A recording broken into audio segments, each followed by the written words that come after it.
Welcome to Washington Talk. I'm Young-Gyo Kim. This month, both the Senate and House pushed for their respective 2023 National Defense Authorization Act, which acknowledged the U.S. commitment to South Korea of extended deterrence. Meanwhile, U.S. Secretary of Treasury Janet Yellen visited South Korea, being the first U.S. cabinet member to do so after President Joe Biden's visit in May. She emphasized the allies' cooperation not only on North Korea, but also on China and Russia. Today, we'll discuss these and more.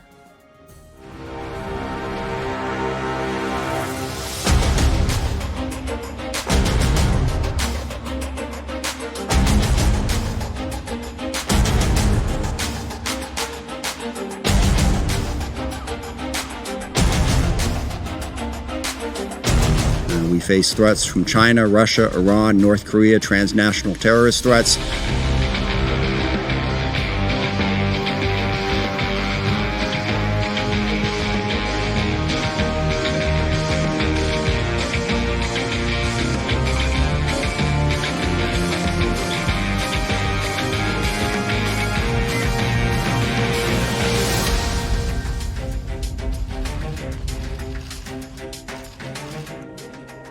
Continue to work in lockstep to limit North Korea's continued development and proliferation of its nuclear and missile programs.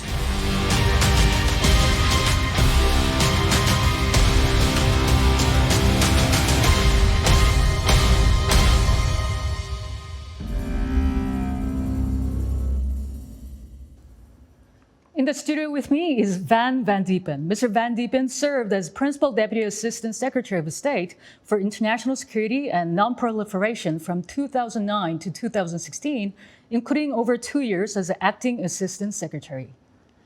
Also joining me is Bruce Klingner, Senior Research Fellow for Northeast Asia at the Heritage Foundation's Asian Studies Center. Mr. Klingner served as CIA's Deputy Division Chief for Korea. Welcome to the program. Good to have you both today.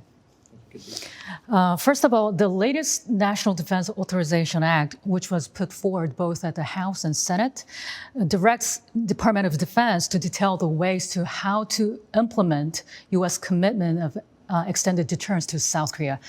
This seems to be in line with the earlier affirmation made by President Joe Biden when he was visiting South Korea in May. Mr. Van Diepen, is this to show that the U.S. legislature is supportive of what has been agreed between the President Joe Biden and South Korean President Yoon Suk-yeol? Sure, but I think more broadly, it's just a reaffirmation of the longstanding commitment we've had to provide a so-called umbrella over South Korea and to help protect it against the North and other security threats. But given the recent uptick in North Korean nuclear and missile activity, given the buildup of China's forces, reaffirming that commitment is certainly very sensible at this time. Mm-hmm. Mr. Klingner, what's your thought on this? I agree. It to an American audience that's conversant in Korean issues, it seems to be just an affirmation of what we've been saying through successive administrations. And it may be simply a way for the legislature to add their voice to that of the executive branch, or it may be in response to sort of allies are always a bit nervous when they have to rely for their part of their security on another country. So it's useful to always reassure our allies from the executive branch, from the legislative branch of our commitment to their defense. The National Defense Authorization Act also stresses the effort should be made to counter threats to the security of South Korea, not only from North Korea, but also from Russia and China. Mr. Klingner, traditionally, the U.S.-ROC alliance was much more focused on deterring North Korea. Is it now extended to the area covering China and Russia as well? Well, of course, the existential threat to South Korea is from the North, and that has to be the predominant security focus. But the U.S. has long been trying to urge or push our allies, both in Asia and Europe, to assume larger security roles. And with Japan, South Korea, Australia, we've seen increasing efforts to expand their security role beyond their own national security to regional security. And Japan and Australia have really stepped up their game on that. South Korea has been a bit hesitant, but under new President Yoon, we're seeing a pledge by him to do so. And so we'll have to see how Seoul plays that out. Mr. Van Diepen, this whole situation, does it show that the ever-changing security environment surrounding the Korean Peninsula is that serious? And I think a lot of this, there's recent changes in the environment, but in the Cold War days, our extended deterrent guarantee also covered any attacks that might have occurred on South Korea from then the Soviet Union and China. But now that we're in an environment of increased great power tension, more assertiveness by both China and Russia, clearly, re-emphasizing the part of our deterrence that deals with that is, especially relevant now. Mm-hmm.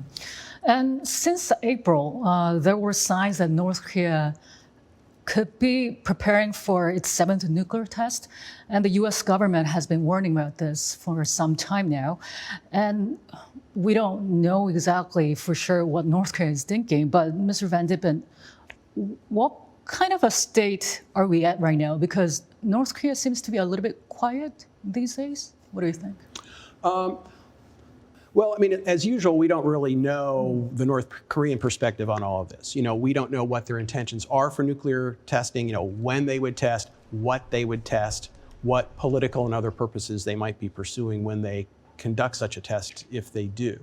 But really, I think the North Koreans have been working hard to make clear that they have a fairly well-established nuclear deterrent in place.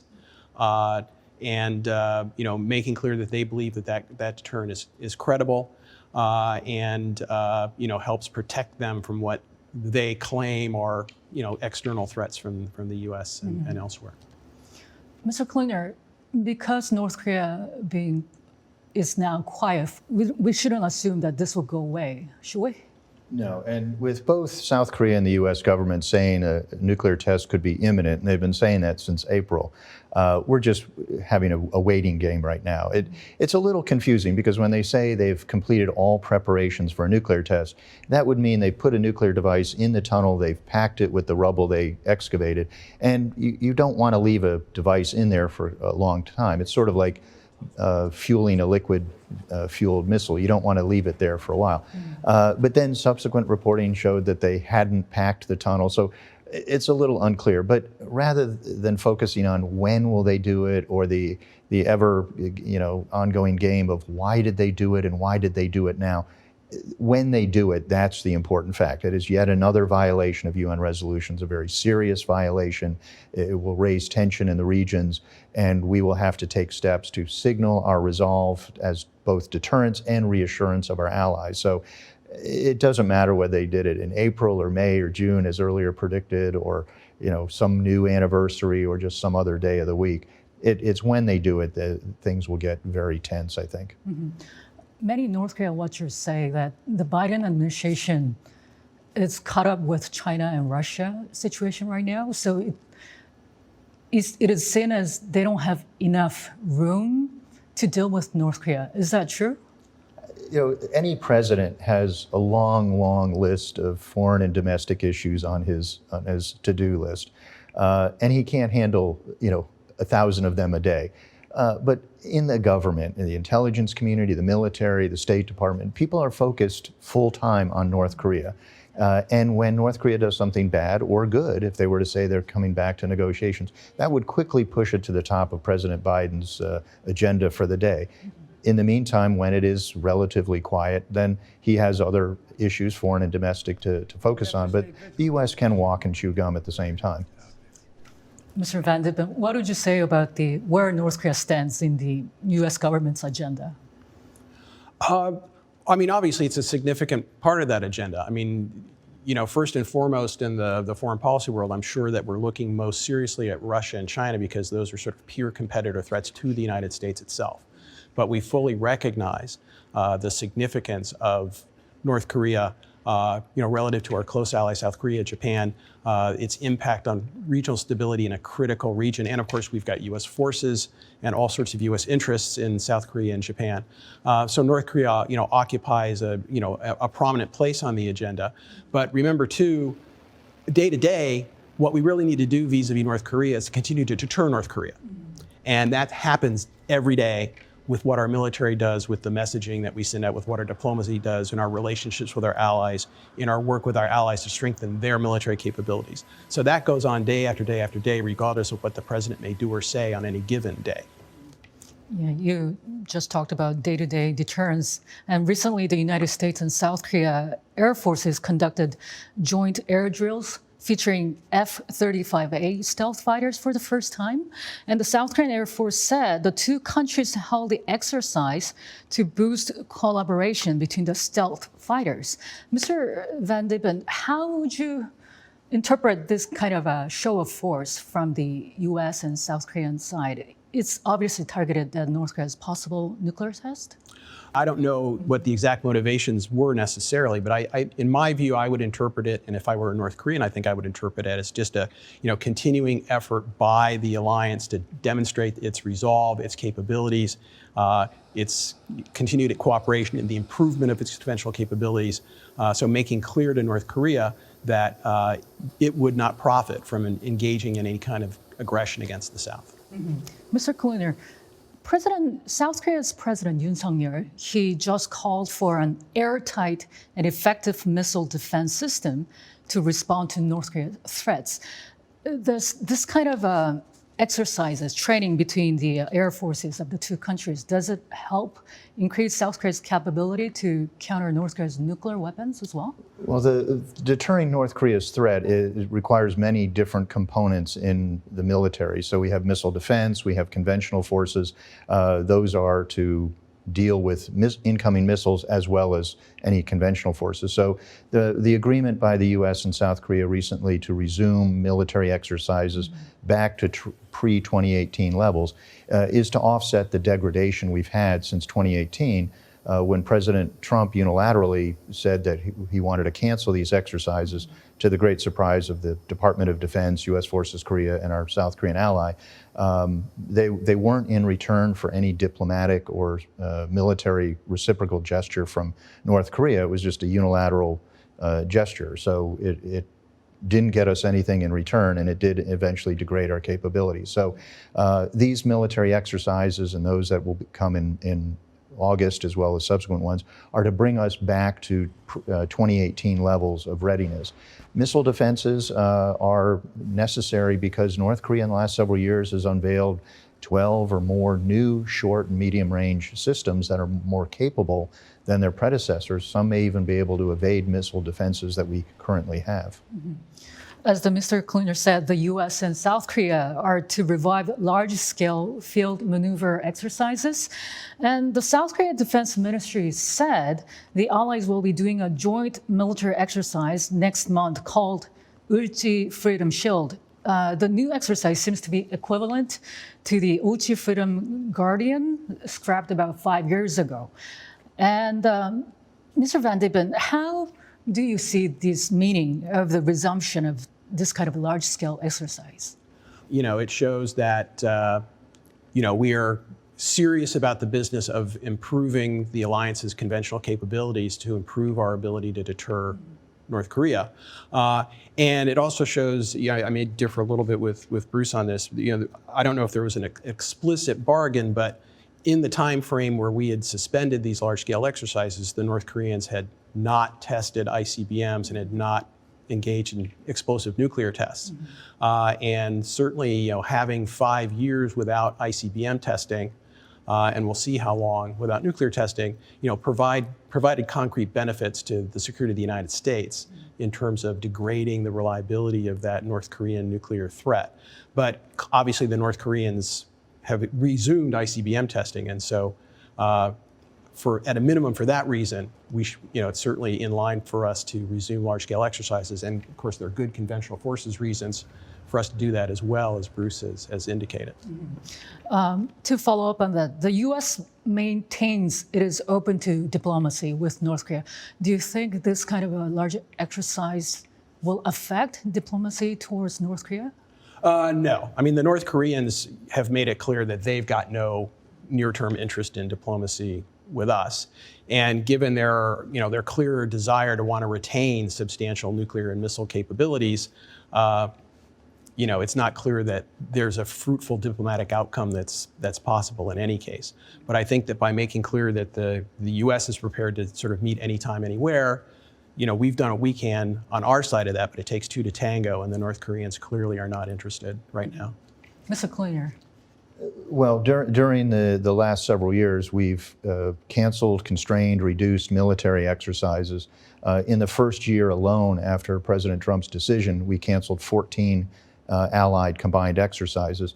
During all of those years, North Korea did not come back to the table. They repeatedly rejected entreaties from South Korea and the U.S. for talks, let alone negotiations. So we've not enforced our own laws against North Korea, and China and Russia violators of money laundering laws in our own financial system. We haven't fully enforced UN sanctions. We've degraded our capabilities. We've reached out repeatedly. We've offered security assurances, a long list of things that people have called for the U.S. to do, and we've done, and they've generated no interest from North Korean dialogue. So clearly the ball is in North Korea's court. We've offered them benefits. We've given them benefits, all to no avail. Where is U.S. and South Korea? Should they keep doing what they're doing right now? Well, I think that one of the things that helps everyone have that relationship be managed well is the U.S. having strong relationships with its allies. And so, close and strengthening U.S.-South Korea ties, increasingly strengthened deterrent credibility vis-a-vis the peninsula. And in the middle of all of this, U.S. Treasury Secretary Janet Yellen visited Seoul, and she was seen as to follow up what was discussed when President Biden was visiting in May. And she was there to discuss a variety of economic issues between the two countries, but she also mentioned North Korea as well. She said the U.S. and South Korea continue to work together to limit North Korea's nuclear and missile programs. And before she arrived at South Korea, she also said the U.S. has further sanctions it could adopt against North Korea, although she didn't give out specifics. Mr. Klinger, what are the further sanctions U.S. can put on North Korea? Well, it's really more enforcement of existing legislation and laws. If you talk to the people in the U.S. government who are working on sanctions, they'll tell you, and they'll have told you for the last decade or more, that they have drawers full of target folders against North Korean, Chinese, and Russian entities that they could sanction today, but only if the policymakers allow them. So what happens is when North Korea does a provocative act, we bring out 5 or so target folders from the drawer, we sanction them, announce them as a stern response to a North Korean provocation. We put the rest of them back in the drawer, waiting for the next provocation. It's like the mayor of a city saying, I'm tough on crime, and when the police commissioner says, okay, sir, I could arrest 100 bank robbers today, and he said, well, I want you to boldly arrest 5. And then the next time someone robs a bank, we'll arrest a few more, rather than going after all those that are violating not only UN resolutions, but our own laws. Mr. Van Diepen, U.S. government seems to be very cautious implementing secondary sanctions on Chinese or Russian entities involved in North Korea's provocations. And China and Russia are against, at least at the UN Security Council, they're against putting more sanctions on North Korea. So how is it possible to put more pressure on North Korea without cooperating, without getting help from China and Russia? Well, I think in terms of the U.S. directly sanctioning North Korea directly, we're pretty far up on the marginal utility curve. There may be some more individual entities we can add, but we've had an embargo on that country since the 1950s. So the real place where there's scope for dramatically increasing the pressure on North Korea and dramatically limiting inputs into North Korea, particularly technology inputs for their weapons programs, is these so-called secondary sanctions on other countries that are helping North Korea. There, a lot of those countries, not just Russia and China, but there are countries around the world, through which North Korea operates, through which North Korea tries to obtain goods and technology, financing, et cetera. We have other foreign policy interests with those countries that will be affected if we sanction their entities because of North Korea. So in every case, you have to just sort of make trade-offs. Well, what's more important than what? And different people have different opinions about whether the trade-offs are struck in the right place. But it seems to me in an environment now where we're clearly in direct competition with Russia and China, we are sanctioning Russian and Chinese entities for things having to do with Russia and China. There should be fewer inhibitions on us in sanctioning Russian and Chinese entities for things having to do with North Korea as well. You want to add something? Yeah, for example, in 2017, the U.S. Congress sent a list of 12 Chinese banks to the Trump White House, and the Congress felt that there was evidence that all 12 of those banks, including the 4 largest in the world, Bank of China and others, were committing money laundering crimes in the U.S. financial system on U.S. soil. We took action against none of them. In the past, we imposed $8 to $9 billion in fines on British and French banks for money laundering for Iran. We've imposed $0 in fines on Chinese banks for doing the same for North Korea. So we are giving China immunity from U.S. law for committing crimes in the U.S. financial system. Similarly, in 2018, President Trump announced there were 300 North Korean entities he was not sanctioning or enforcing U.S. law against because we were talking so nicely to North Korea. We haven't taken action against those either. So, during the Bush administration, took action against a bank in Macau. North Korea said, "You finally found a way to hurt us," and the fear of additional sanctions, secondary sanctions, made the Bank of China defy the government of China and cut off North Korea from China's financial system. When we reversed that action against the Bank of China and others went back to engaging with North Korea. So we can influence Chinese banks and businesses even when the Chinese government doesn't want them to take action. But we've been holding our punches for successive administrations. What was interesting about Yellen's visit was Yellen called out China for its trade practices, and she promoted what she called friend-shoring to lower economic risks among allies and partners. Mr. Klingner, this is consistent with the U.S. strategy in aligning with itself with its allies? Well, there's long been a push to diversify away from an over-reliance on the Chinese economy. The U.S.-South Korean Free Trade Agreement, it just had its 10-year anniversary. One of the strategic objectives of that was to diversify South Korea's over-reliance on Chinese trade. And back in 2004, there was the China shock in South Korea, which also led to questions about being too reliant on China. So there have been efforts, and South Koreans will always tell you that, well, after they agreed to deploy the THAAD ballistic missile defense system in South Korea in 2016, China retaliated against them. And what did the U.S. do? Well, it's a question of what could we have done. But right now, what we need to do is help South Korea, as Australia has already done, diversify away from China. And that way it reduces the potential for China to use economic warfare or coercion against our allies and partners if they do something that Beijing doesn't like. Mr. Van Diepen, Mr. Klingner just pointed out that, and indeed they did, some South Korean critics say Janet Yellen's remarks are putting too much pressure on South Korea when it is relying a lot on China for its trade. What would you say to that? I guess I would not say that is correct. I think Bruce has made a very good case that it's clearly in South Korea's own interest to have a more diversified supply chain and more diversified economic relationships, as the Chinese themselves have directly demonstrated their willingness to use economic coercion against South Korea, which clearly is not in South Korea's interest. And as we all saw in this country with the supply chain disruptions, being too heavily dependent on any one country, even for general economic reasons, is probably not a good idea anymore. And so having a more diversified supply chain also just makes general economic sense.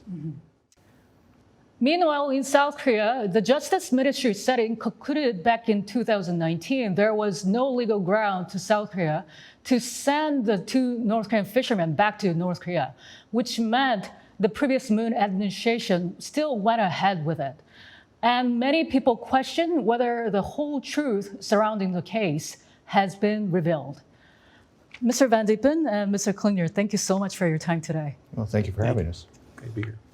And that does it for this week's Washington Talk from Voice of America. Please join us again next week for more analysis.